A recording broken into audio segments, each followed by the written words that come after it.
Ce jeudi, il régnait une grande agitation dans notre maison. Ma mère finissait de préparer un petit festin composé de betteraves, crevettes, côtes grillées et tarte à la mélasse.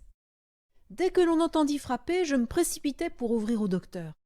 Cette fois-ci, il avait apporté sa flûte et après le repas, qu'il avait beaucoup aimé, il se mit à en jouer avec mon père.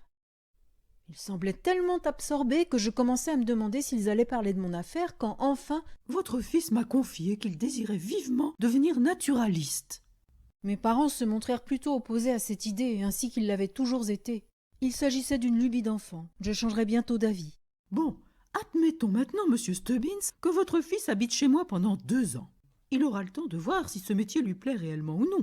Je vous promets en outre de lui apprendre la lecture et l'écriture, et peut-être aussi un peu d'arithmétique. Qu'en dites-vous? Je ne sais pas, c'est très gentil de votre part, docteur. Maintenant, tu sais, Jacob, beaucoup de garçons de la ville vont au lycée jusqu'à l'âge de 14 ou 15 ans. Tommy peut donc passer sans problème ces 2 années à étudier. Et s'il ne fait qu'apprendre à lire et à écrire, il n'aura pas perdu son temps. J'habillerai également Tommy dans la mesure de mes moyens financiers. Mais avec moi, l'argent va et vient. Parfois j'en ai, et parfois je n'en ai pas. Mon père s'inclina enfin, apparemment convaincu par tous ses arguments. N'oubliez pas de parler des voyages. Ouh! Mon métier implique évidemment des voyages, à l'occasion. Vous ne voyez pas d'inconvénient, je suppose, à ce que votre fils m'accompagne le cas échéant? Non. Je suis sûre qu'il n'a jamais dû y avoir garçon plus heureux dans le monde que moi à ce moment-là.